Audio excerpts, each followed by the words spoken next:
The date is April 20th, 2020, or 4/20/2020. Besides that sounding awesome and, being a holiday for that, this date is special because it marks exactly 1 month since Animal Crossing New Horizons has been released. But even more special is the fact that it's the 14th birthday of Mother 3. What better way to celebrate these anniversaries than to merge the two and showcase my island town inspired by a game I love, along with all my creations within. Don't worry, I didn't reconstruct my villagers. Let's begin with the name. Tane Tane Island is what I went with because it's the name of my favorite locale in Mother 3's English fan translation. For a brief history lesson on its origin, in the original Japanese version, the island is called Tane Hineri Island. The word Tane can usually be translated as seed, while Hineri means a physical twist or bend. Localizer Clyde Tomato Mandolin has revealed that he ultimately settled on the name because Tane Tane was actually an early placeholder used in the official development debug menu. Mado has stated on stream that he isn't very happy with the name he chose, so while Twisted Seed might have worked, heavily foreshadowing the horrific trip these characters endure, he instead recognizes the name Gnarly Island, pitched by user Everdrade as an alternate unofficial title. Anyway, I clearly like the name we got, but just what sort of bad experience can be expected for those who wash up on the island shore? Gulliver, you have no idea what you're in for. Just kidding, this is Animal Crossing after all, where nothing bad happens if you save your game proper. So join me on a video tour through this island I've spent more time on than I'll care to admit in quarantine. Just please don't eat the mushrooms. First on the agenda are the subtler references to Mother 3, seen right from the start.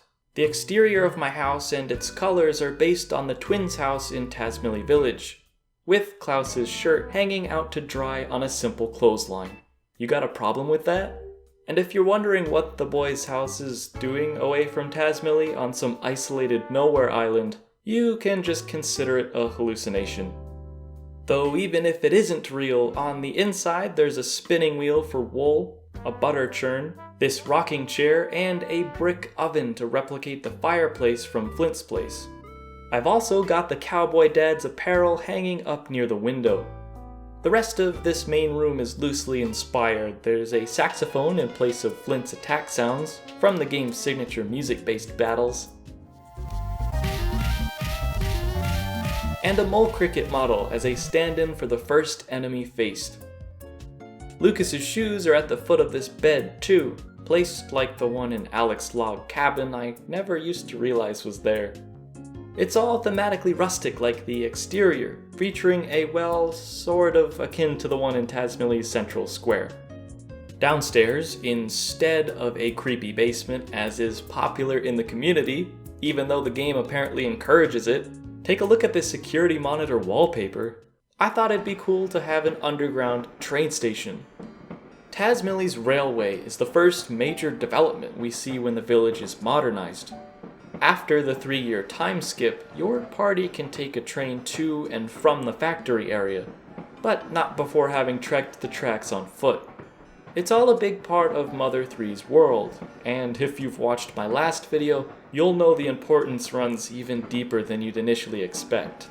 Heading upstairs again and over to the back, we have a floral-themed room dedicated to the twins' mom.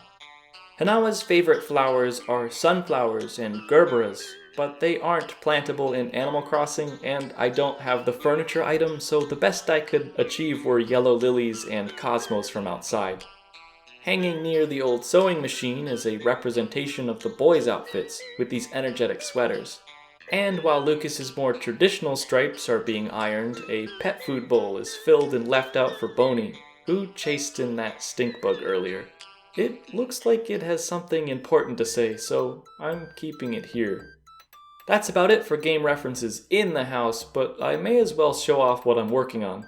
I do have a cherry blossom themed hot spring in the bathroom the party can heal in, though the bamboo garden is unrelated. Just imagine it's one of the 100 floors in the Empire Porky building we can't explore. Regardless, the room's important because of this item right here. A baby comes out of the glowing bamboo. If you're confused, it's based on 10th century Japanese Monogatari, aka fictional prose narrative, The Tale of Princess Kaguya. But it really made me laugh the first time I saw it, so it's now a part of my passport. The upstairs isn't really mother themed either, I just wanted it to be a generally messy yet kind of tidy attic with stuff scattered about. I'm sure it could be classified as a dungeon though. Defeating any suspicious, jealous bases up there and stepping outside, you'll see my closest neighbor, Pietro the sheep, which fits perfectly. In Chapter 4, he'll be struck by lightning for sure. I've also got a cow villager on the island too, but I love a pig for obvious reasons, or an octopus, like the taxi Ocho on Tane Tane who loves beachcombing. Speaking of heading away from my pad, we have the mainland of the island, where, just along the coast, you'll see my handmade pixel art patterns. It's a face-planted Lucas and Company, feeling just dandy after consuming the forewarned purple mushrooms. If only they'd walked a little further, I've got plenty of fruit to spare on my orchard.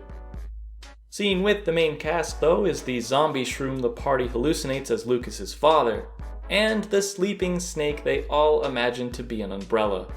Just ahead too is a single red mailbox that'll let out countless screams at best if anyone peeks inside. It's best to ignore it and move forward where you'll see this totally peaceful hot spring tucked away. It's definitely not a sludge pit, so don't worry about stinking up the upcoming resident services building on our tour if you want to take a quick dip. Don't expect any of the dog villagers to join you though. Navigating around the garbage and to City Hall, you'll see Tane Tane's flag waving overhead, depicting a noble scamperin' mushroom as the town tune appeasing a certain someone chimes with the hour.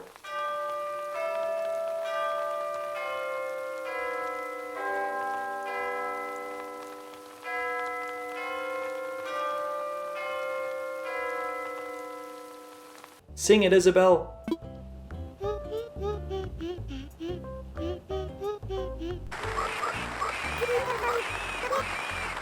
I will be posting both my creator ID, so you can download all those patterns, and that version of the pig mask theme in the description of this video. So look out for them if you're interested. I'll link the QR code for the Lucas-inspired frog shirt I'm wearing too, made by Mother3's own art director and posted on Twitter.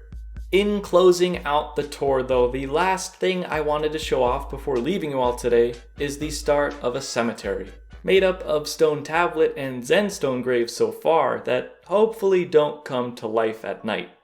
But what's that up the river and through the mountains? See those claw marks? Those most certainly belong to a Drago. It's probably best to stop here then, so there you have it. A mostly Itoi tribute with some other influences sprinkled in. However, this showcase isn't all I have planned for a new series on Animal Crossing and Mother. I'm in the process of making another episode that will explain why you actually have Mother 3's inception to thank for the creation of Nintendo's cutesy life sim. Until then, thank you as always for watching and stay safe out there.